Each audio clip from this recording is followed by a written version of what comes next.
Good morning, Deeksha. Good morning, my students. Let us continue yesterday's class. Now we have studied reflexive, transitive, symmetric. If all three are satisfied, we say equivalence relation. Today we will discuss so many examples which are reflexive, transitive, symmetric and other options. Let us start with example 1. Suppose whenever you have to define set A. Set A contains 3 elements A, B, C. Set A contains 3 elements A, B, C. Case 1. Reflexive, symmetric, transitive. I am writing in short: reflexive, symmetric and transitive. Any relation R, if I write, it means A comma A, B comma B, C comma C. A simple example for equivalence relation.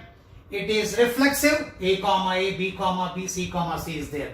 So very important point to be noted, whenever it is reflexive, all three pairs must be there. A comma A, B comma B, C comma C. So it is reflexive. One more important thing, A comma A, B comma B, C comma C, we say it is reflexive. Now symmetric, this A comma A, B comma B, C comma C is self-symmetric also. Similarly transitive, or in other words we can say identity relation is reflexive, symmetric and transitive. I write down here, identity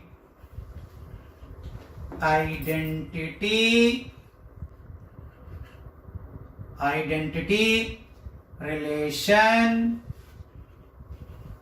is reflexive, symmetric and transitive.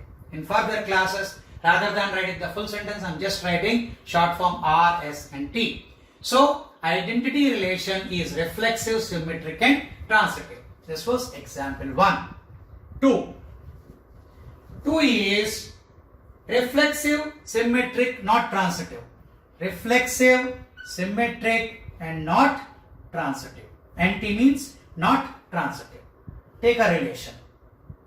We define relation as A comma A, A comma A, B comma B, C comma C. Now reflexive part is over. Symmetric, A comma B is there, then B comma A must be there. A comma B is there, so B comma A is also there. Clear? Similarly, I can add B comma C and C comma B. Now, why it is not transitive? A is mapped to B, B is mapped to A comma is there, accepted. But A comma B, B comma C. A comma B is present, B comma C is present, but A comma C is not there. Why it is not transitive? Why it is not transitive? Because A comma C does not belong to relation R. As A comma C is not there, so it cannot be transitive. I repeat example 1. Every identity relation is reflexive, symmetric and transitive. Very easy to understand. A comma A, B comma B, C comma C. Now, reflexive and symmetric, not transitive. A comma A, B comma B, C comma C. I repeat once again, whenever it is reflexive, all three ordered pairs must be there. Not symmetric. A comma B is there, B comma A is there. B comma C is there, C comma B is there. So it is symmetric. Now, why it is not transitive? A comma B is there, B comma C is there, but A comma C is not belongs to R. Therefore, it is not at all a transitive relation. So, 2 examples. Please write down. I repeat once again, your doubts can be clarified. I have written on the blackboard also telephone number. I repeat once again, 7760 9950 double 9. Very easy to remember also.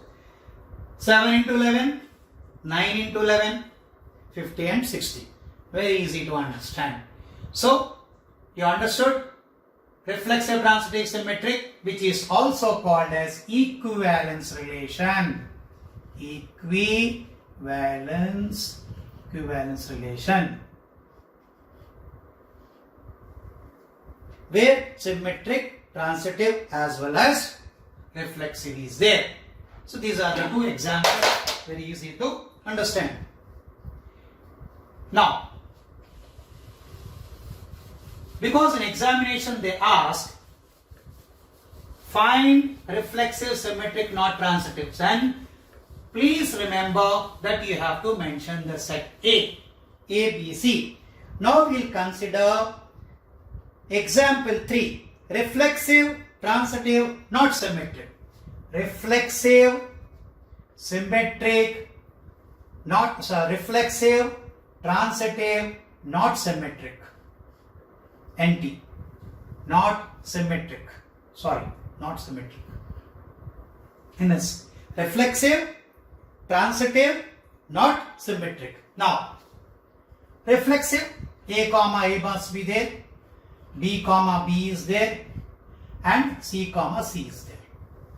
Now, I write A comma B, B comma C, okay, and A comma C. Obviously, A comma B whenever is present, B comma is present, it means A comma C must be present for transitive. Why it is not symmetric? Because, why it is not symmetric? B comma A and C comma B and C comma A does not belong to capital R. It's not at all there in relation R. So it is reflexive, clearly A comma A, B comma B, C comma C. Now transitive, A comma B is there, B comma C is there, so implies A comma C is also there. So not symmetric because B comma A is not there, C comma B is not there, and C comma A is not there. Whenever A comma B is there, B comma A must be there. Otherwise, it is not symmetric. This is example 3. This is example 3.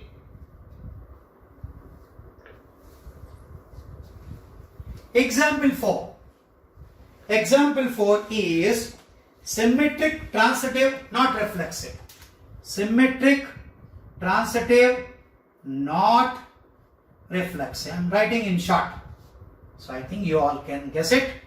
Symmetric, transitive, not reflexive. I will take A comma B, B comma A comma B, B comma A. Clearly it is symmetric.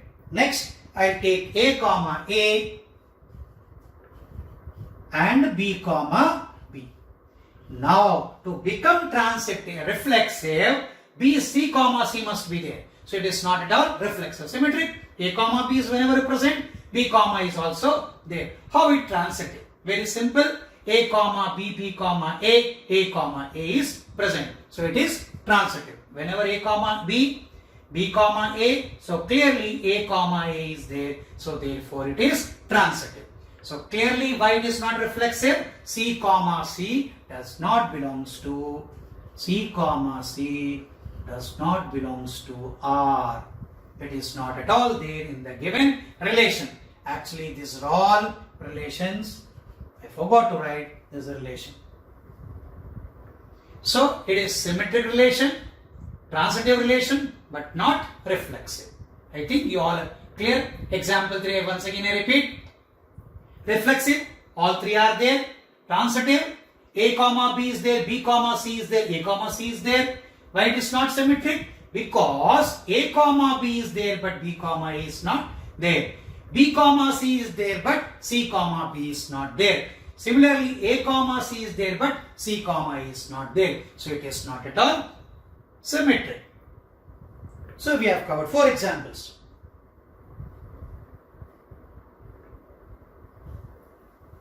Example 5.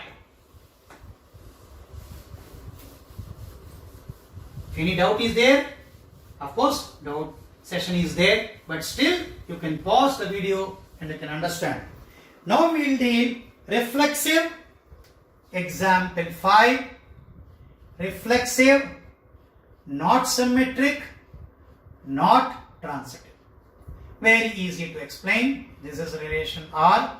Reflexive, A comma A is there, B comma B must be there, C comma C must be there. So I'll write one more, B comma C. Clear? Just write B comma C. And we can also write A comma B. Now, A comma A, B comma B, C comma C, reflexive, satisfied. B comma C is there but C comma B is not there, not symmetric. Transitive. Okay. Now what happens is A comma B comma B. I'll repeat once again, B comma B, B comma C, B comma C. Okay, accepted. Now, but A comma B is there, B comma C is there, but A comma C is not there. I repeat once again, C comma B does not belongs to capital R. Similarly, A comma B is there, B comma C is there. So A comma C does not belong to capital R.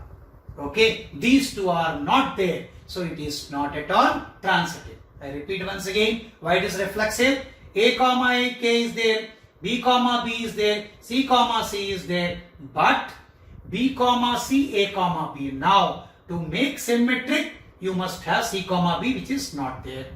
Similarly, for transitive, A comma B is there, B comma C is there, A comma C is also not there. So this relation is not transitive, not symmetric, but it is reflexive. This was example 5.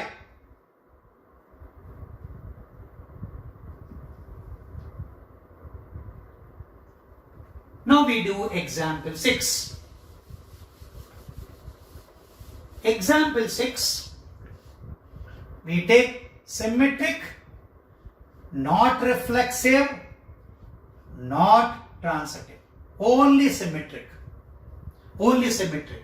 Only symmetric. So clearly I can write this as relation R, A comma B, B comma A. That's all. A comma B is there, so B comma is also there. So clearly we say it is a symmetric, not transitive, nor reflexive.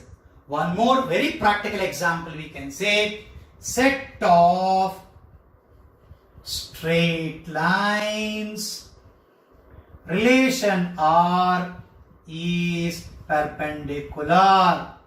So in a set A, I take L1, L2, L3, 3 lines. So L1 is perpendicular to L2, implies L2 is perpendicular to L1. Clear? So it is symmetric. Symmetric.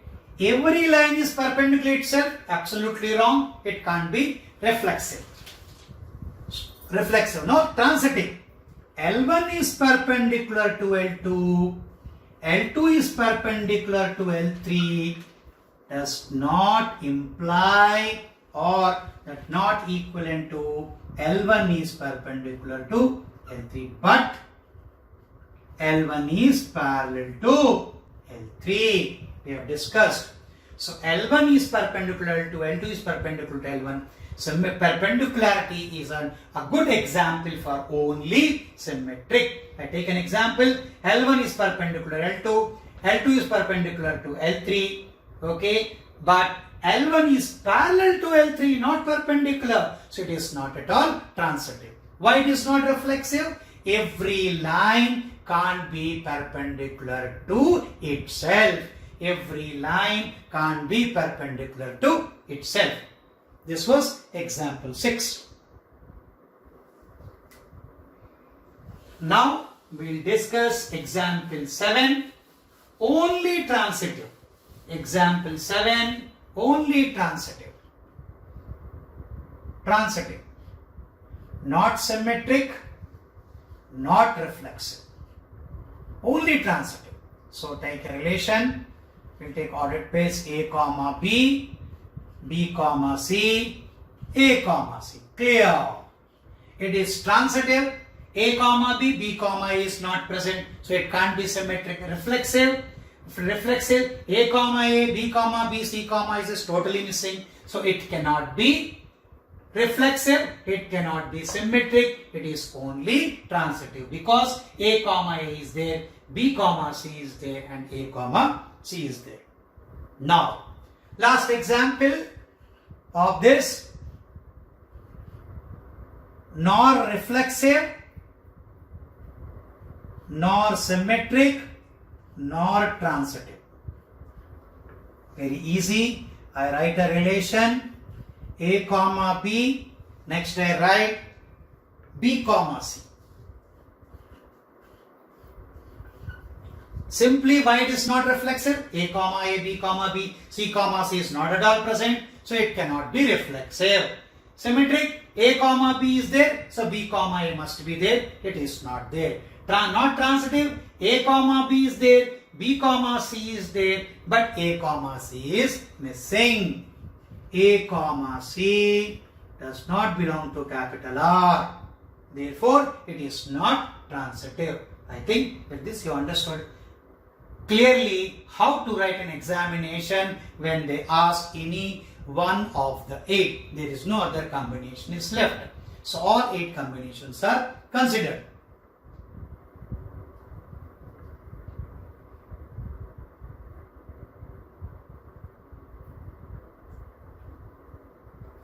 Next, we will take few more examples.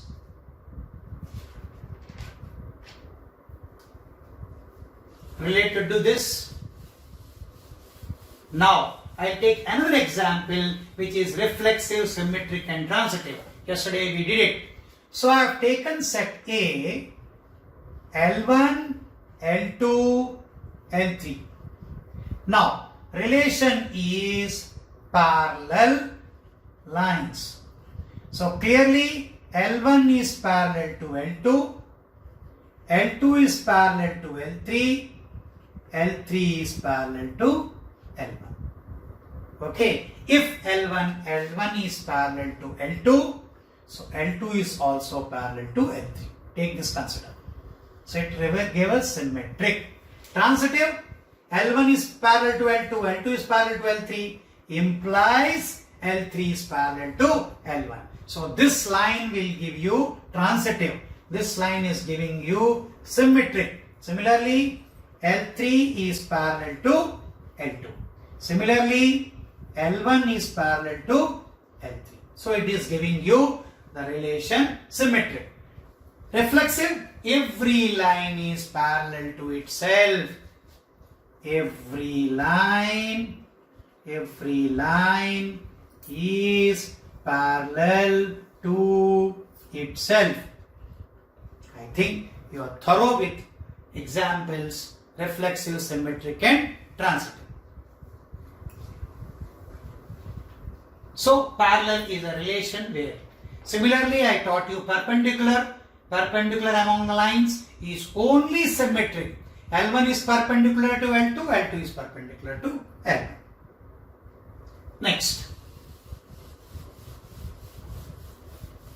Next type of questions how they ask is,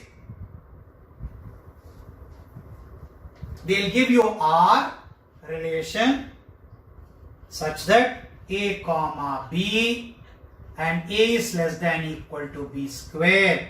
You have to show that it is neither reflexive nor symmetric nor transitive. Clearly, for reflexive means what? A is less than A square. Not possible.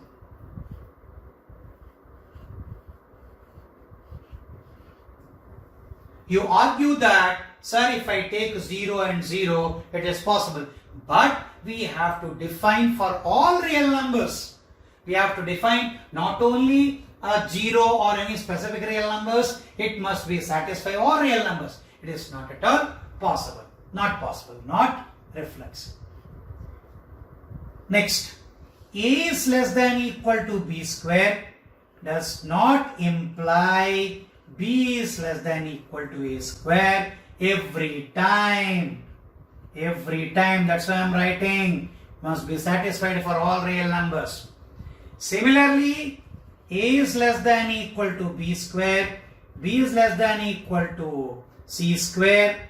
C square does not imply a is less than equal to c square. Not every time. Might be for some numbers it can satisfy, but not for every number. Not for every number. Every real number. More specific, every real number. So either neither it is reflexive, neither it is symmetric, neither it is transitive. Symmetric, not symmetric, not reflexive, not transitive, not transitive. Very easy to understand. Okay, specific numbers you take is, if I take 0, 0 is equal to 0, you can say. You take 1, 1 is less than equal to 1 square, equal to accepted. Okay, if I take 2, if I take minus 2 is less than 4, accepted. But not in every numbers. There are so many numbers where a square is less than equal to. Suppose I take a fractional number. Suppose I take 1 by 2. 1 by 2 is less than 1 by 2 whole square? Not possible. So, it is not possible for all real numbers. Whenever it is not mentioned, it is clearly indicates that we are discussing for all real numbers. So, this relation is neither reflexive, nor symmetric, nor transitive. Again I repeat, for specific numbers, might be it is reflexive, for specific number, might be it is symmetric, for specific number, might be it is transitive, but not for all real numbers. I gave an example, a equal to 1 by 2, 1 by 2 is less than equal to 1 by 2 whole square, not possible.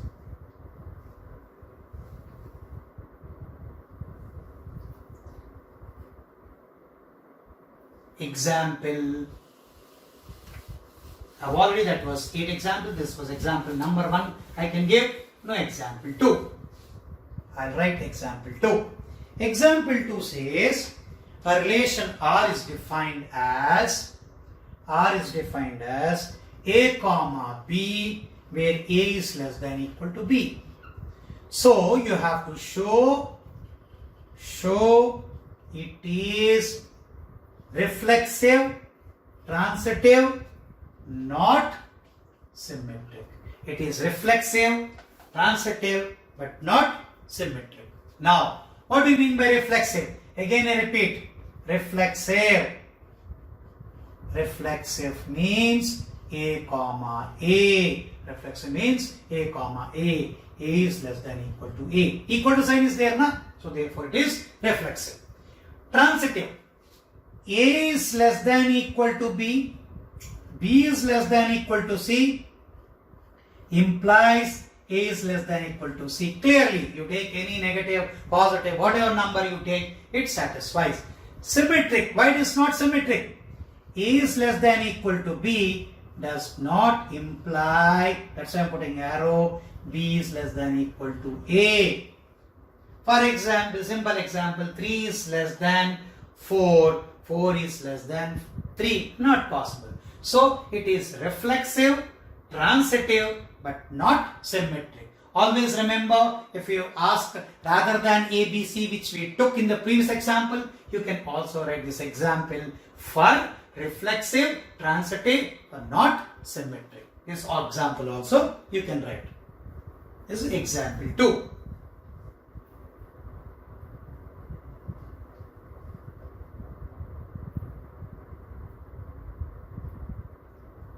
Again I repeat for your doubts, WhatsApp number is 7760995099. Now example 3. Set of triangles. Example 3, they have taken set of triangles. Set of triangles. Okay, you can write set A is T1, T1, T2, T3. Relation defined is similar.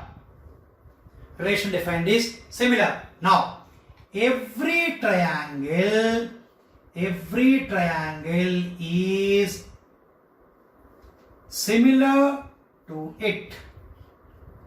itself. Okay, every triangle is similar to itself. Now, so T1 is similar to T2 implies T2 is similar to T1. Okay, so it is symmetric. Transitive. T1 is similar to T2 and T2 is similar to T1 implies T1 is similar to T3. Not only similarity, congruency of triangles. Okay, in both the relations, it is equivalence relation. So, similarity of a triangle is also equivalence relation. Congruency of a triangle is also equivalence relation.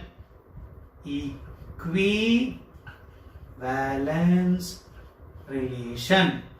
In examination, if you write this much is sufficient. So, you have to mention the set. T1, T2, T3 is set of triangles. What is the relation? Similarity among the triangles. I have not full form, but you can write it. This is a symbol for congruency among the triangles. So every triangle is similar to itself. Every triangle is congruent to itself. T1 is similar to T2 implies T2 is similar to T1. So it is symmetric. This is a property symmetric. This is reflexive and this is transitive. So reflexive, symmetric, transitive all are satisfied. Therefore it is equivalence relation. This was example 3.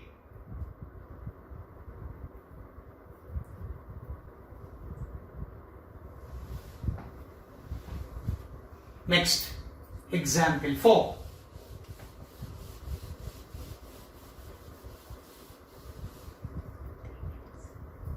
Example 4.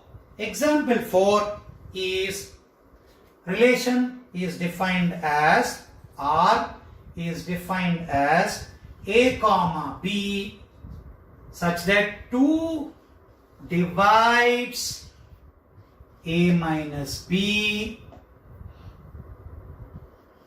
is equivalence relation. You have to show that. Okay, you have to show that relation R on set of all integers. Set of all integers. You can show that the relation on set of integers. Set of integers. We have given specified. Set is integers. So it is an equivalence relation. It is an equivalence relation. Very simple. A minus A by 2 will give you 0. Correct? So 0 is also an integer. It is integer. So clearly it is reflexive. Now A minus B divides 2. B minus A also divides 2. Okay, so A minus B divides 2 implies, rather than implies, B minus A also divides 2. So it is symmetric. Symmetric relation. Now, A minus B divides 2 and B minus C divides 2 implies A minus C divides 2. Why? This can again be written as A minus B plus B minus C divides 2. So A minus B divides 2, B minus C divides 2 clearly implies that A minus C also divides 2 in the case of integers. You got always an integer.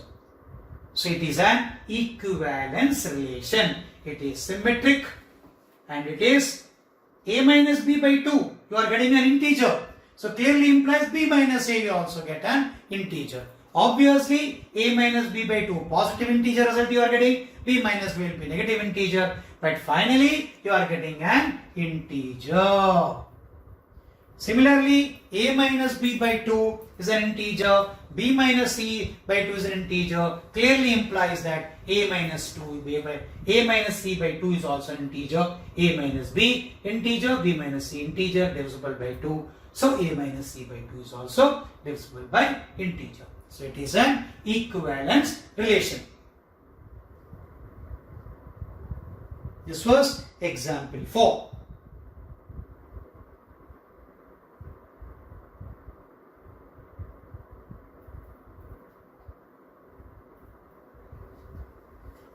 Example 5.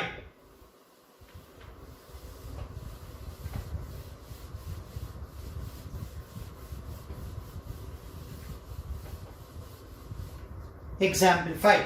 Example 5, I'll write set A defined as x belongs to z, means integer, 0 is less than, x is less than equal to 12. So R a comma b equal to sign also we can write such that mod of a minus b is multiple of 4. So we are defining a relation multiple of 4. So you have to show it is also an equivalence relation. Now you are taking numbers from 0 to 12. You are taking numbers from 0 to 12. Now, reflexive. Simple a minus a equal to 0. 0 we consider as multiple of 4 by default. So it is reflexive. A comma a. Now a comma b or mod of a comma b, a minus b, sorry, mod of a minus b is multiple of 4, means 4k I can write. Obviously b minus a will also be 4k, because I will write it here, mod of minus x is equal to mod x. So clearly it is symmetric.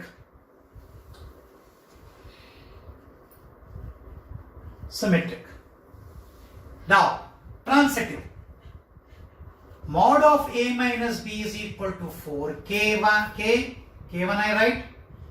B minus c is equal to some 4k2. Obviously a minus b plus b minus c is also some 4k3. It will be multiple. So clearly it is nothing but a minus c is some 4k3.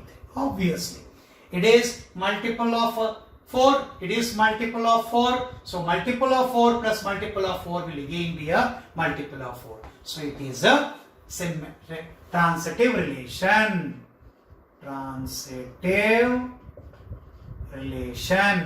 I repeat, a comma a 0 we consider as multiple of 4. Symmetric, mod of a minus b is 4k. Mod of b minus a will also be 4k. How? Mod of minus x is equal to mod x. So clearly transitive, mod of a minus b is 4k1. Mod of b minus c is 4k2. So mod of a minus c can be written as mod of a minus b plus b minus c, which is equal to 4k3. So clearly it is symmetric, reflexive as well as transitive. So therefore it is equivalence relation. This is example 5.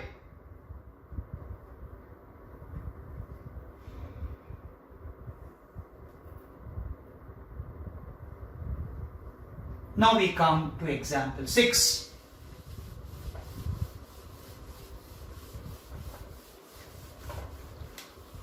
Little concentration is required for example 6. Listen very carefully. Example 6 says,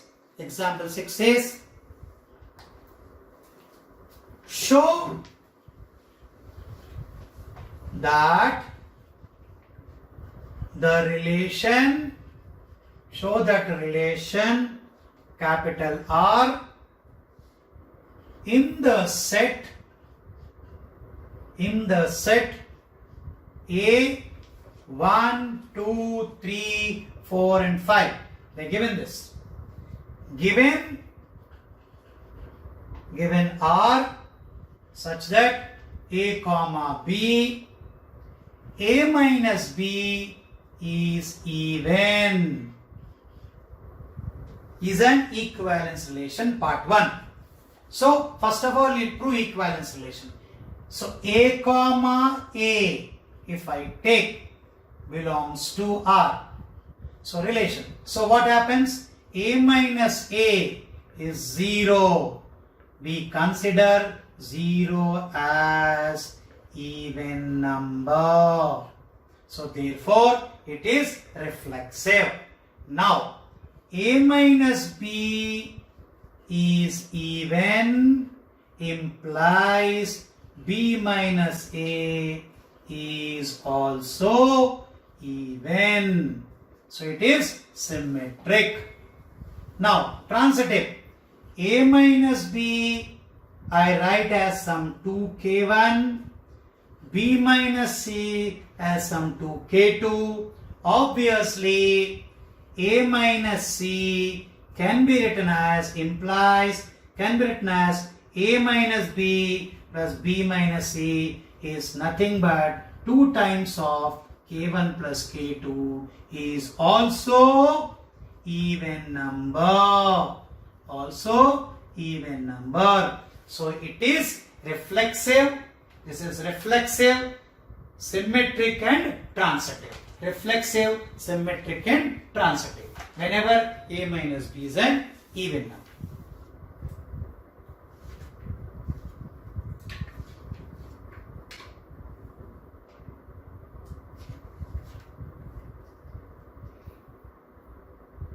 This was part 1. Part 2. Part 2, they are asking that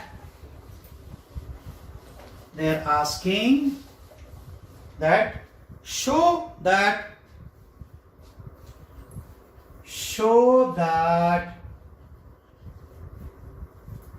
1, 3, 5 are related to each other.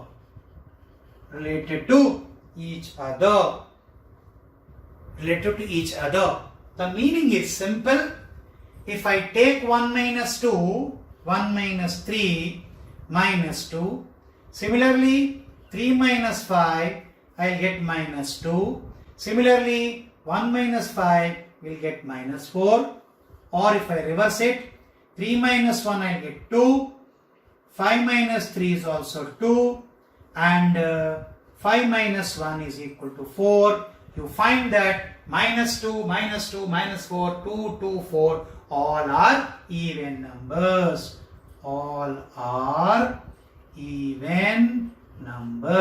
No other combination is left over. 1, 3, 1, 5 and 3, 5. Only 3 combination. In every case, you are getting an even number. So we say that it is related to each other, which satisfies this condition. Similarly, 2, 4. 2, 4 is another set which is also related to each other. How? 2 minus 4 equal to minus 2, or 4 minus 2 is equal to 2. Again, both are even numbers. Of course, it is negative even number, positive even number. He mentioned only even number. So therefore, it is related to each other. This was part 2.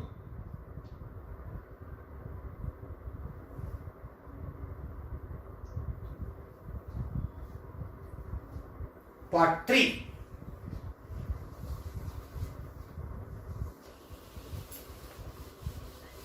Part 3 says, part 3 in the same problem says that no element of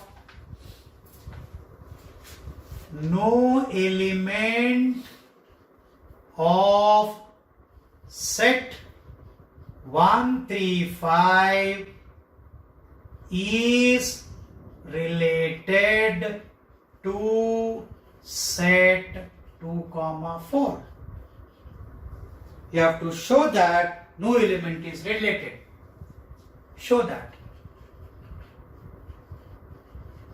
If I consider set A as 1, 3, 5, we consider set B as 2, 4, we get ordered pairs A cross B, we get ordered pairs 1, 2, 1, 4. Next we get 3, 2, 3, 4. Next we get 5, 2 and 5, 4. So how many ordered pairs are possible? Just recall 3, this is 3, I will write here n of A equal to 3, n of B equal to 2. So number of ordered pairs are 6. 1, 2, 3, 4, 5, 6. Suppose the same relation A minus B is A minus B. What was the question? A minus B is an even. Now 1 minus 2, not even. 1 minus 4, not even. 3 minus 2, not even. 3 minus 4, not even. 5 minus 2, not even. 5 minus 4 is also not even. So you are not satisfying the initial condition. A minus B is an even number. So set A is not at all related to set B. As earlier yesterday I discussed that blood group, suppose, is a relation which is between animals and the human beings, might be completely different. We can't say the same. So similarly set A is not at all related to set B. I hope with these examples you understood reflexive, symmetric and transitive. Whenever in examination they ask you, so what you do is just mention set A, B, C and write all the 8 combinations I told you. Another one, practical example, only symmetric, you can mention perpendicular lines is a relation which is only symmetric. Suppose you have to mention equivalence relation, so many examples are available for equivalence relation.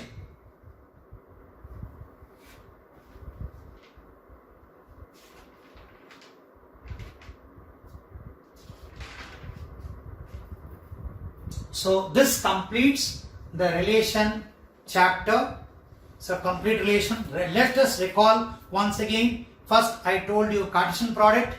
Set A, 2 elements are there. Suppose I take the same example. Set A contains 3 elements. Set B contains 2 elements. These are called Cartesian product or ordered pair. These are called ordered pairs. Okay. Now number of relations. What was the formula we studied?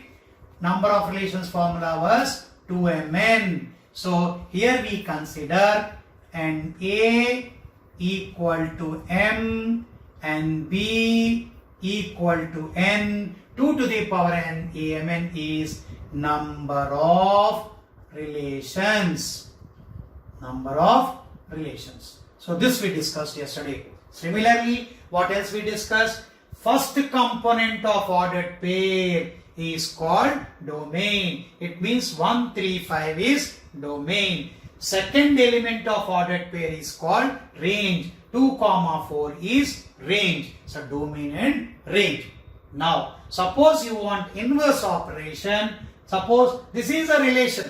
1, 2, 1, 4, 3, 2, 3, 4, 5, 2, 5, 4 is a defined certain relation where you are getting output as odd number. Okay, now what is R inverse? 2, 1. Suppose we define this R inverse ordered pair. It will be 2, 1, 4, 1, 2, 3, 4, 3, 2, 5 and 4, 5 is inverse relation. So in this case, domain becomes range and range becomes domain. Domain becomes range, range becomes domain. So it is inverse relation. That also we discussed. Next what we discussed? Void relation. Null set is considered as Null set is a subset of A cross A. It's a void relation. Smallest relation is void relation. Universal relation. A cross A belongs to A cross A is universal relation. Universal relation. Now we have discussed. After that, what we discussed is identity relation. A comma A. All the points lying on the line y equal to x was identity relation. All the points lying on the line y equal to x was identity relation, or you can say reflexive relation, also called as reflexive relation. Similarly, symmetric also, geometric interpretation I told you, y is equal to x line, a comma b, image about the line will be b comma a, then it is also called as symmetric relation. Reflexive relation, symmetric relation. Transitive, a comma b is there in the set, b comma c is there, implies that a comma c must also be there. So that was transitive. So reflexive, symmetric, transitive, any relation follows all the three is called equivalence relation. Let A and B be two non-empty sets. A is a subset of A cross B is called a function from A to B. I repeat once again. Let A and B two non-empty sets. A is a subset of A cross B is called a function from A to B if and only if for each x comma belongs to capital A, there exists a unique y belonging to capital B such that x comma y belongs to F. F A to arrow B. We have to write like this. A unique element of y of B is called image of element x under the map F is denoted by f of x.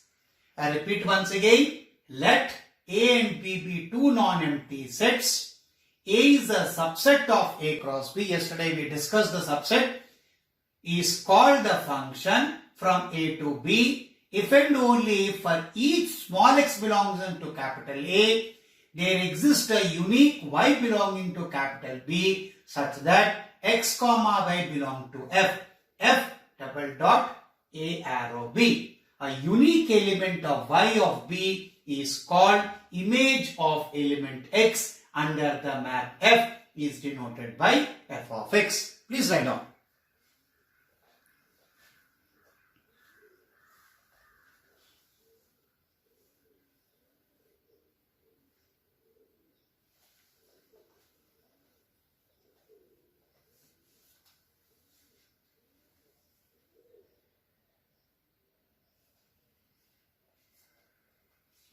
I'll take an example to make you more understand.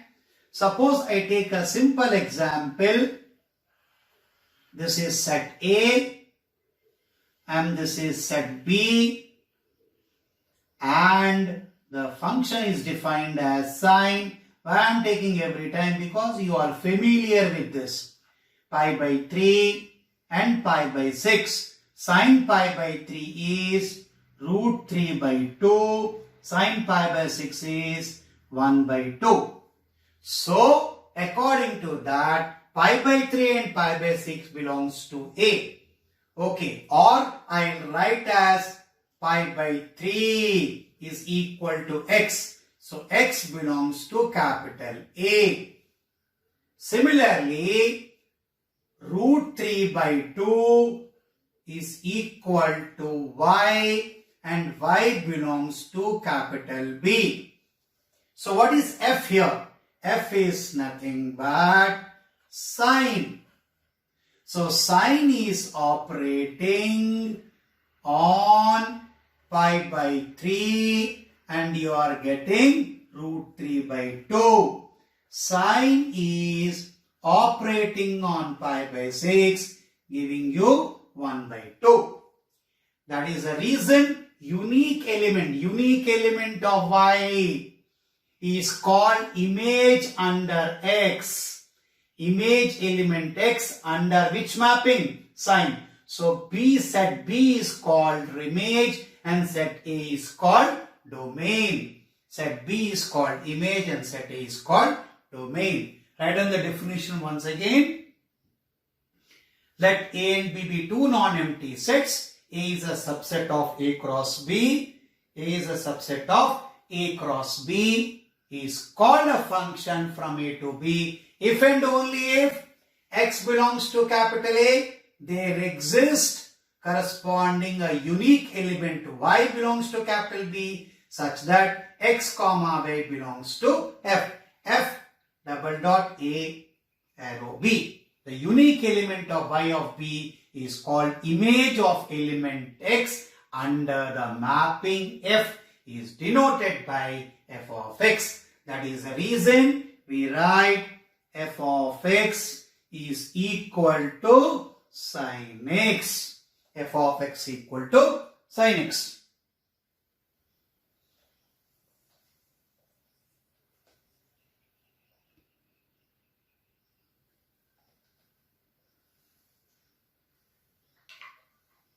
I hope you wrote the definition.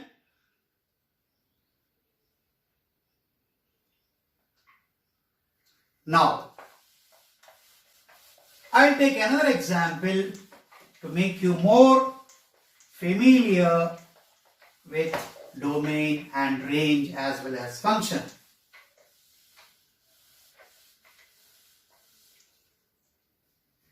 Suppose I write set A and this is set B and I say this is a square. Suppose I take 1, 2, 3, 4. Square of 1 is 1. Square of 2 is 4. Square of 3 is 9. Square of 4 is 16.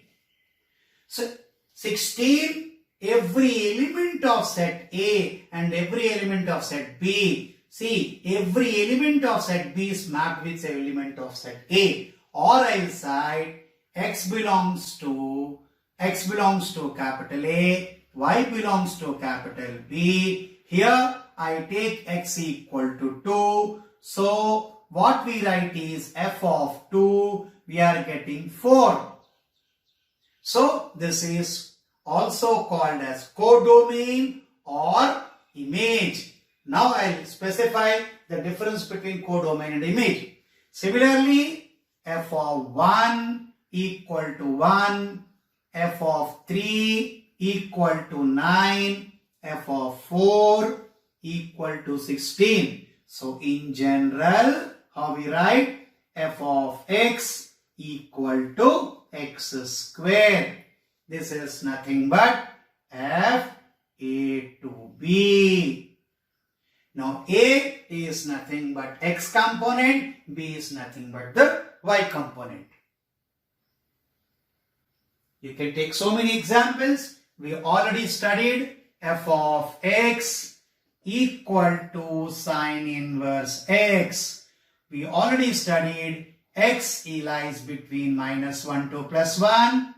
F of X lies between -π/2 to +π/2. So this is nothing but domain and this is nothing but range. Already we studied this. So this is set A and this is set B. So X belongs to set A and F of X belongs to set B. Or you can say Y belonging to set B.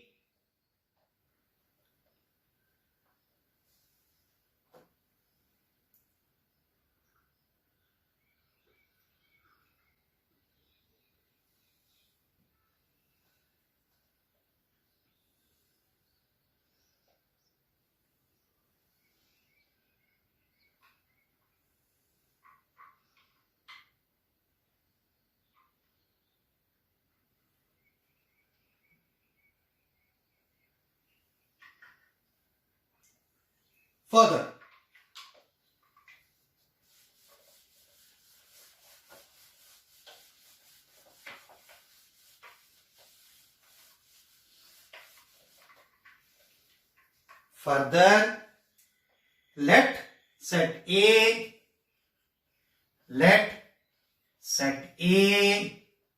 is called as domain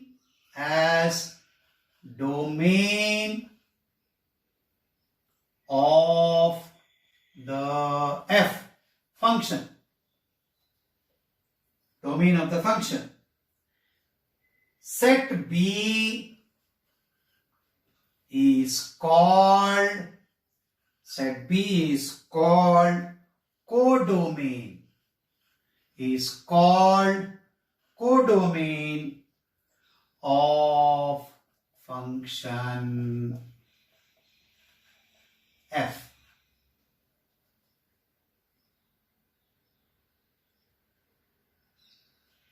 The set consists of all the images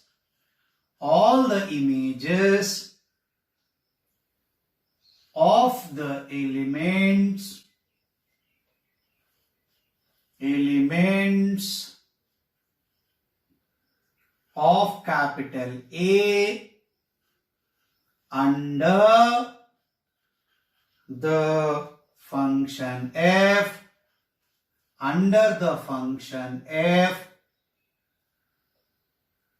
then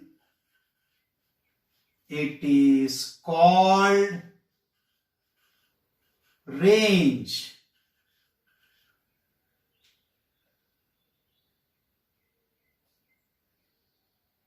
And it is denoted by f of A. Let set A is called as domain of f, set B is called codomain of f. The set consists of all the images of elements of A under the function f. Then it is called range and it is denoted by f of A. I hope you understood the codomain and the image.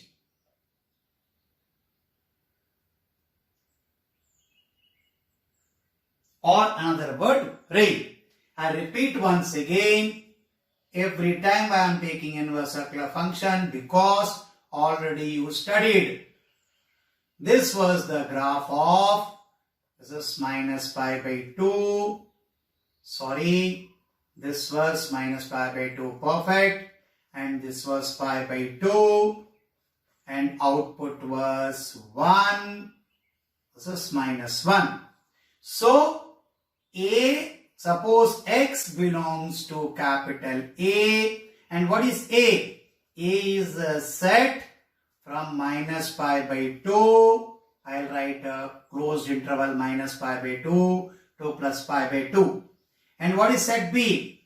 Set B is closed interval minus 1 to plus 1. You get so many ordered pairs. So all are there. You can see that domain is from minus pi by 2 to plus pi by 2, range is from minus 1 to plus 1.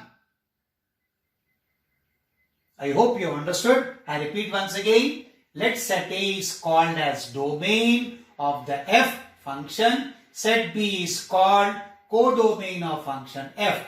Set consists of all images of the elements of A under the function f. Then it is called range and it is denoted by f of A.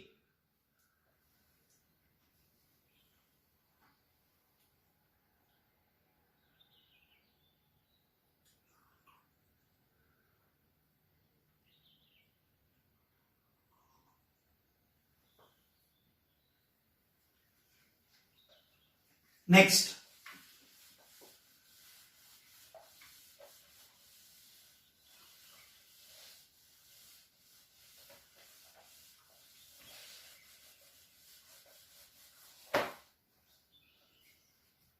Next is in the function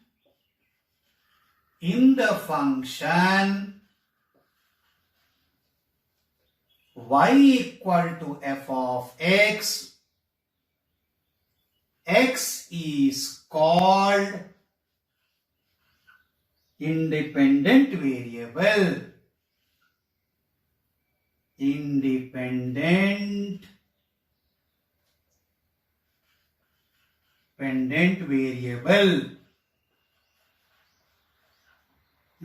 variable, and y is called dependent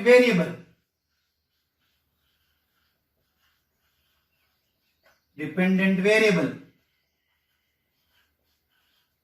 I repeat once again, y equal to f of x. Here x is called independent variable, y is called dependent variable. X you can take anything, but output depend upon the what function you are taking. For example, you can take pi by 6, you can take pi by 3, you can take pi by 4. Any value of x if you have taken, the output is fixed. So fixed output only you get. That is depend upon the function f. For example, if I take y equal to sin x, sin is operator which operates on x and gives you the output. So output is depend upon what value of x you are taking. For example, fx equal to x square. I repeat once again, fx equal to x square. Suppose you take 1, you get output as 1. If you take 3, you get output as 9. So x is an independent variable, y is a dependent variable. I think you understood independent variable and dependent variable.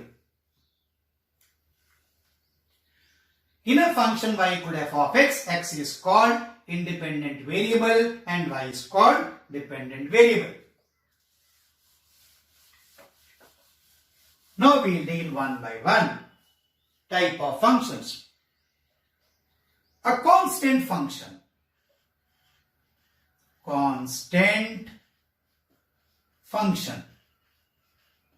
Very easy to define constant function. F a to b is said to be constant function.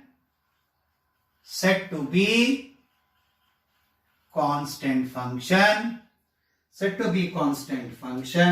when f of x is equal to b.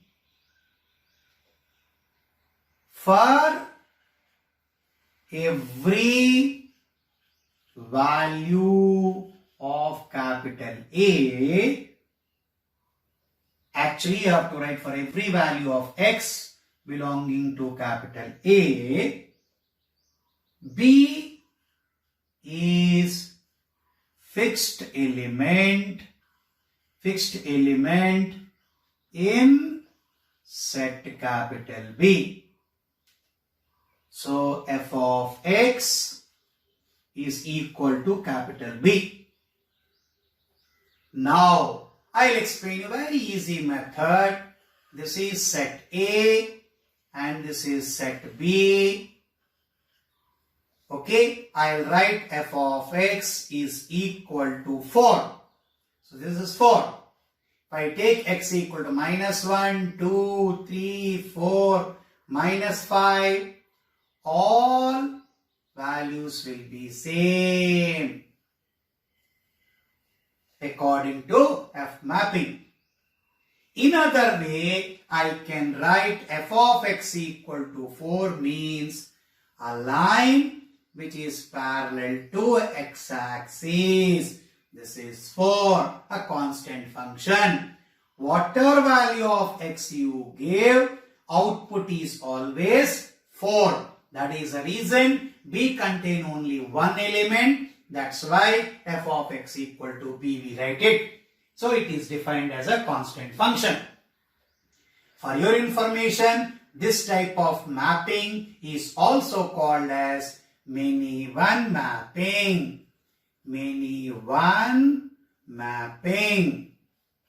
Why so? Because all elements are mapped to only one element. So it is called constant function.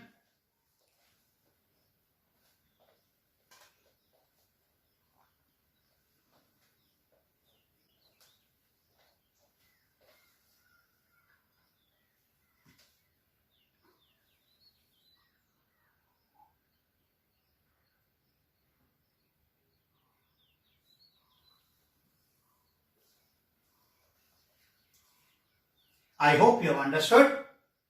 So constant function, this is the graph, a line parallel to x-axis. Whatever the values of x you give, output is always 4. Now we come to identity function. Now we come to identity function.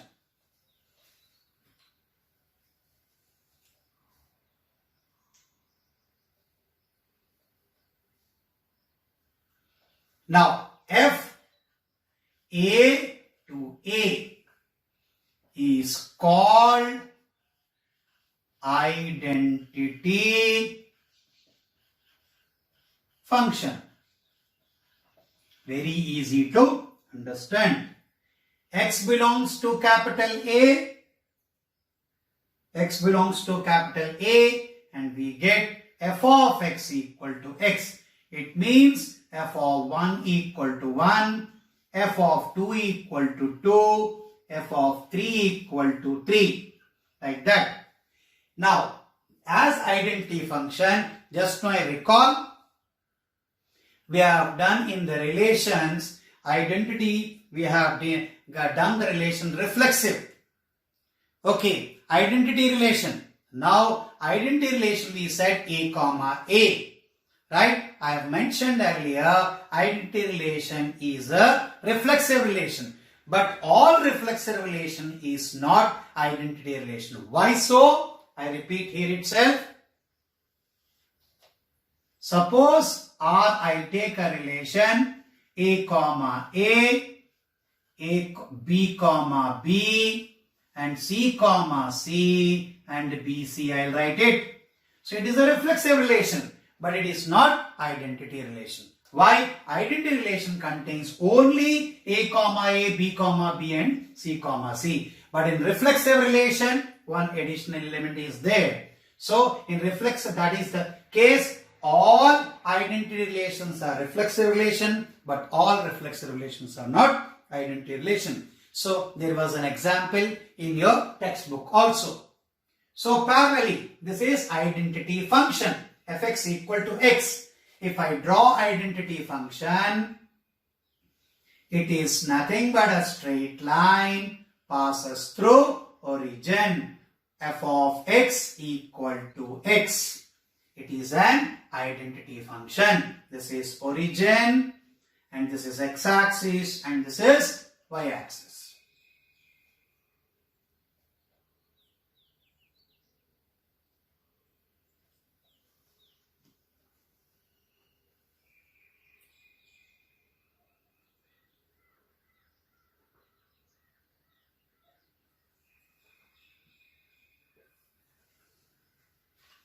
Next,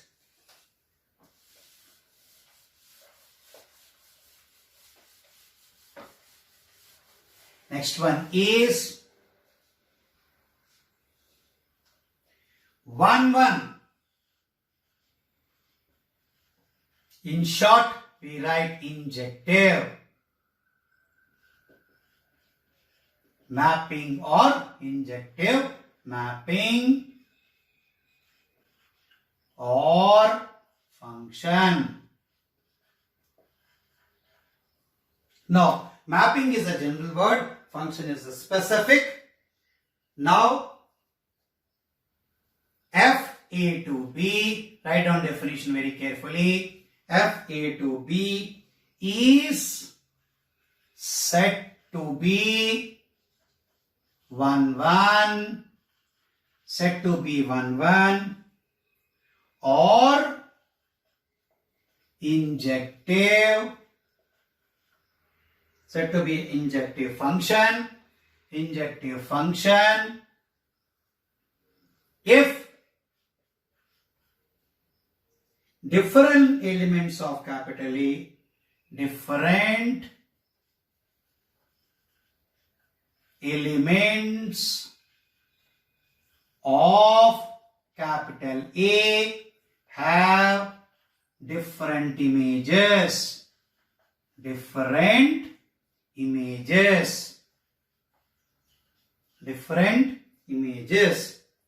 Now, if x1 and x2 belongs to capital A, where x1 is not equal to x2, f of x1 is not equal to f of x2. Very important to you. You have to write as it is.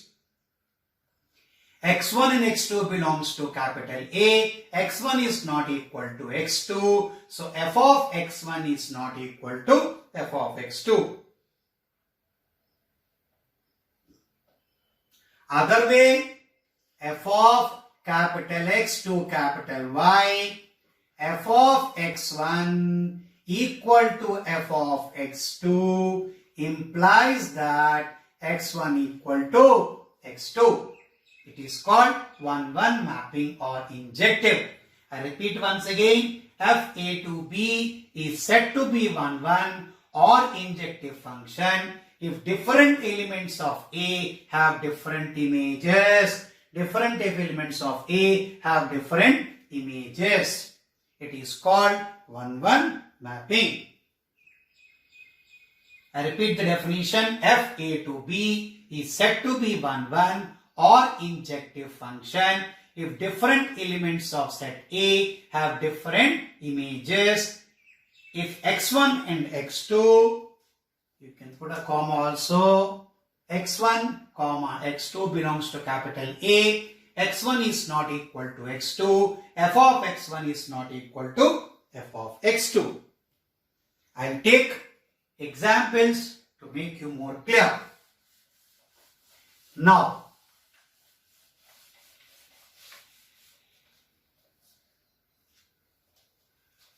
suppose this is set X and this is set Y.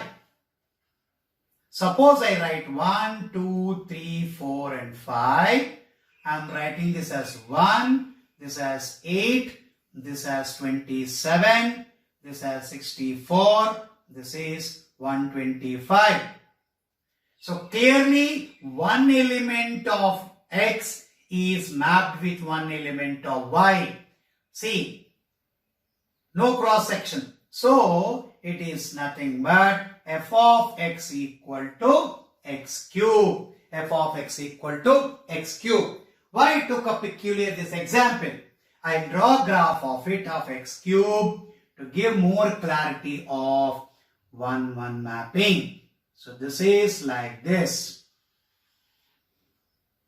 This is x-axis, this is y-axis, this is origin. Now, why like this? When x is positive, y is positive. When x is negative, y is negative. Earlier also we discussed it is a odd function. Now, how to calculate? Now we are studying only 1-1 mapping. You draw a horizontal line. It will cut the graph only at one point. If it is cutting at only one point, then it is called 1-1 mapping. Very easy to understand. When you draw a graph and if you draw a horizontal line, it cuts at only one point, then it is called 1-1. I take a parallel example to explain you if it, why it is not 1-1 in this case. Fx equal to x square. If I draw the graph of fx equal to x square, this is -1, this is +1, this is +2 and this is -2. Now, square of -1 is also 1, square of -2 plus 2 is also 4. What do you observe? If I draw a horizontal line, it cuts at 2 points. So it cannot be 1-1.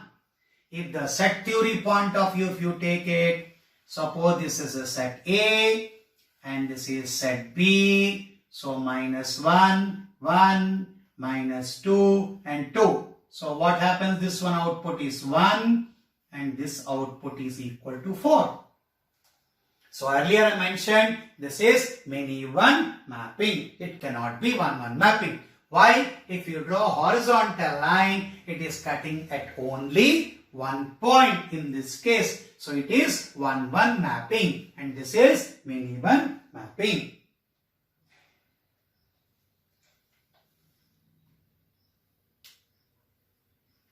I hope you got a clear idea about one mapping. Definition graphically as well as by set theory.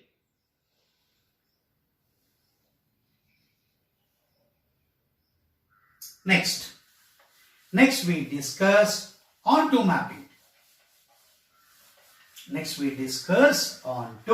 mapping. Please write down onto mapping.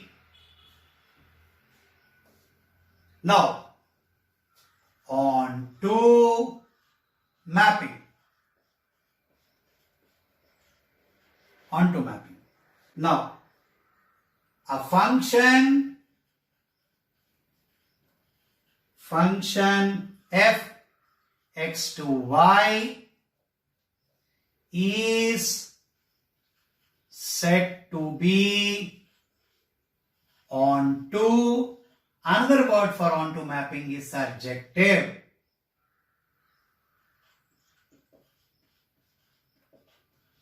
Surjective mapping, surjective function or surjective is said to be onto if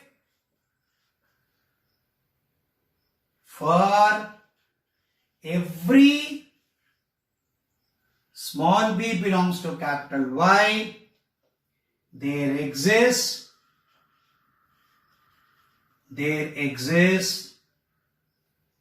at least one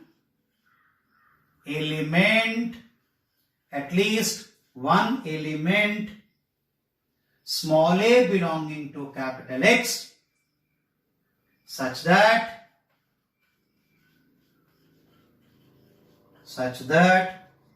f of A equal to B. I write once again, I speak once again. Onto mapping is also called as surjective mapping. A function x to y is said to be onto if for every b belonging to capital Y, there exists at least one element small a belonging to capital X such that f of A equal to B. Again, I take an example. I hope you all remember this graph. This was sine inverse graph. This is 1, this is minus 1, and this was pi by 2, and this was minus pi by 2. Now, by the graph, how to identify the onto mapping? Very simple. You draw vertical line, corresponding you are getting a horizontal value.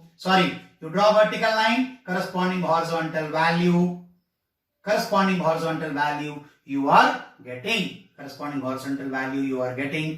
Within the interval minus pi by 2 to plus pi by 2. Or in other words, suppose I write this is set A and this is set B. No element of set B is left unmapped.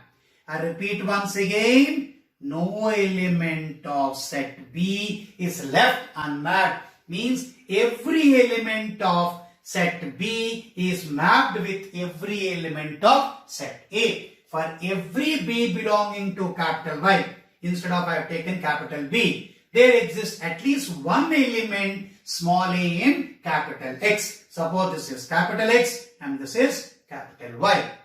Graphically, you draw a vertical line. It will cut the graph at one point. Draw a horizontal line. You get the corresponding value which lies between which lies between the given interval. So it is on 2. So no element is left unmapped. Suppose I take another practical example. In your class, there are 10 students, 5 girls and 5 boys. So I want to make a badminton team. So no means girl and a boy, one pair, mixed pair, I want to make a badminton team. So no boys left mapped with any of the girl student for a badminton team. So that is called onto mapping. Now, bijective. What do you mean by bijective? A function which is 1, 1 on 2 is called bijective. Earlier also we discussed in the chapter inverse circular functions. If it is bijective, then only you can find the inverse. Write down the bijective definition. Bijective function. A function f capital X to capital Y is said to be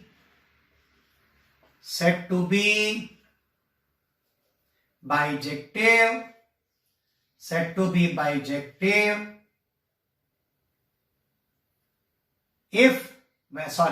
when f is both 1, 1 and on 2. Please write down. Bijective function, a function x to y is said to be bijective when f is both 1, 1 and on 2. So already we studied f of x equal to sine inverse x. So x belongs to capital A. Capital A is nothing but the set minus 1, 2 plus 1. Y belongs to capital B. So capital B is nothing but closed interval minus pi by 2 to plus pi by 2. So all graphs will be repeated once again whenever we draw and further classes when we study bijective function. So it is clearly a bijective function. An example. So in PU examination also, if you mention one of the examples, well and good. So whenever they ask for 2 marks bijective function, a function f x to y is said to be bijective when f is on both 1, 1 and on 2. Excellent example. X belongs to capital A, y belongs to capital B, and capital A is closed interval minus 1 to plus 1. Capital B is closed interval minus pi by 2 to plus pi by 2.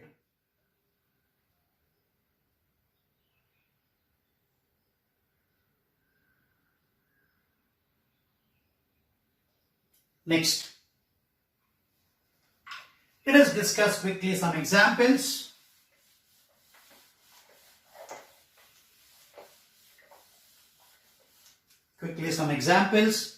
Example 1, f real numbers to real numbers.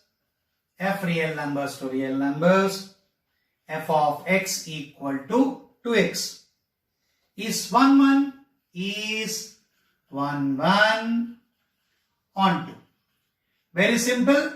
R, this is, I write on the top A to B. So A is real numbers, B is also real numbers. Fx equal to 2x. If we draw the graph of fx equal to 2x, it looks like this. And this is theta. So tan theta is equal to 2. Already you studied straight line chapter. Y equal to mx. So what you observe clearly, it is 1, 1 on 2. All negative real numbers, all positive real numbers, you will get it. If x is negative real number, 2x will also be a negative real number. X is positive real number, 2x will also be a positive real number. This is example 1, which is 1, 1 on 2. I take parallel example, f set A to set B, f real numbers to real numbers, f of x is equal to mod x. So it is actually x, you studied in first year, greater than or equal to 0, minus x whenever x is less than 0. If we draw the graph of it, this is x, so making an angle 45 degrees. This is another line which is making 135 degrees. So this is the graph of mod x. I will remove this, otherwise you will be confused. So this is the graph of mod x. What you observe? Just now I taught you, when you draw horizontal line, cuts at 2 points. So it cannot be 1, 1. Now, see real numbers. You can take all real numbers, x-axis. But what is output? Output is only positive real numbers. So either it is neither 1, 1 nor on 2. It is neither 1, 1 nor on 2. So neither 1, 1 because 2 values you are getting output for 1 values of x. This is minus 1. This is plus 1. So it is not at all 1, 1 on 2. So fx equal to mod x. Parallel example 1 where the function is 1, 1 on 2. This is another example where function is not 1, 1 on 2.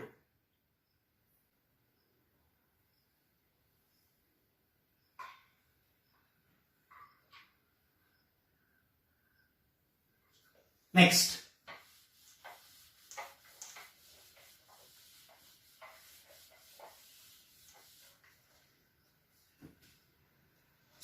Next one, f real numbers to real numbers, f of x is equal to greatest integer of x. This also we studied last year. I repeat once again, whatever value of x you take inside this bracket, it takes nearest integer towards left on a number line.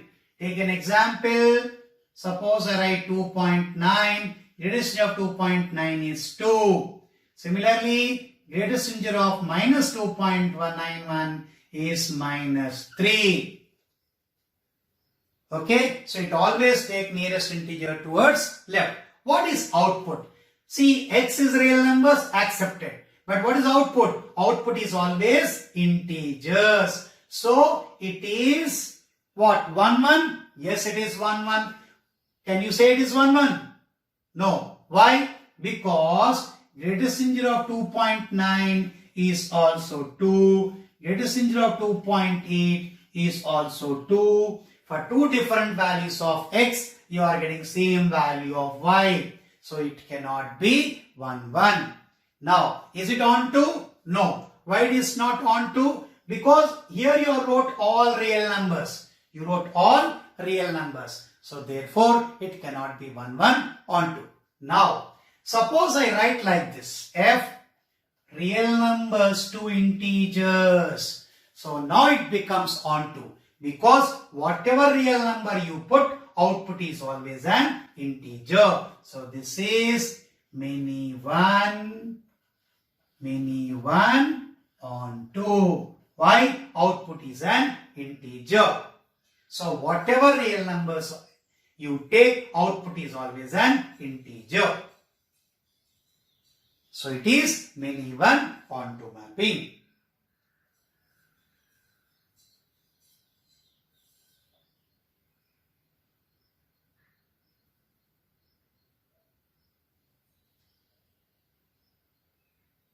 Let us move with further example.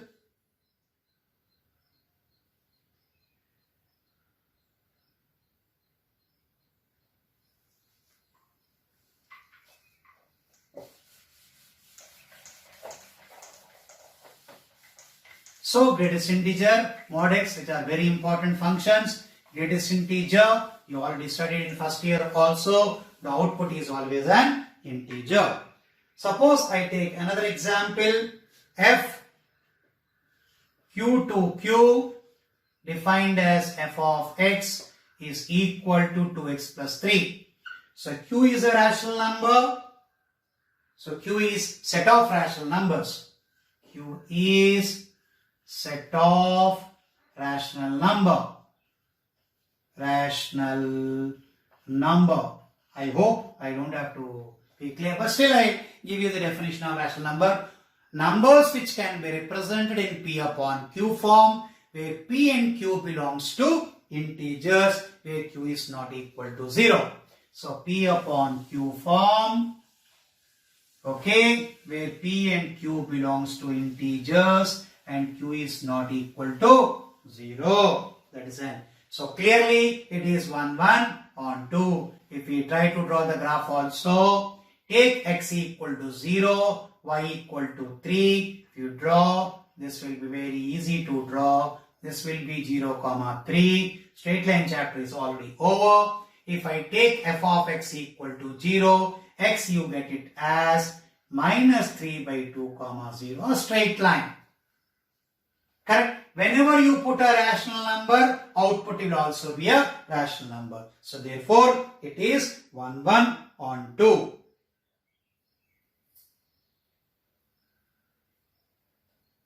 So very easy to understand. Whenever you give a rational number. Okay, I'll give you further information. Suppose y equal to 2x plus 3. So I write this as y minus 3 by 2 is equal to x. Y is a rational number. You put a substitute rational number, x automatically gives you a rational number.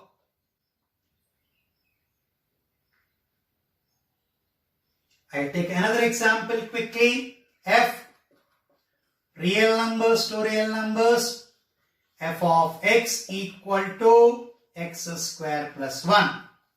If we try to draw a graph, it's also very simple. Put x equal to 0, y equal to 1. The graph is like this. So, this is x-axis, this is y-axis. So, x you can give any real number, minus 1, minus 2, root 3, root 4, any value of x you can get. But output is what? It starts from 1. So, minimum value is 1 when you put x equal to 0.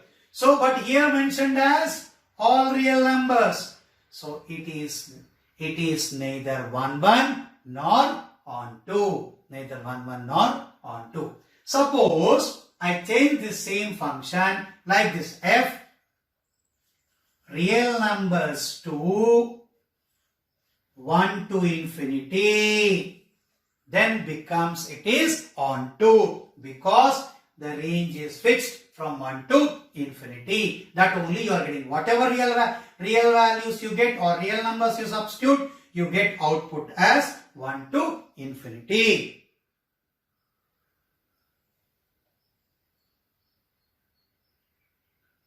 So I hope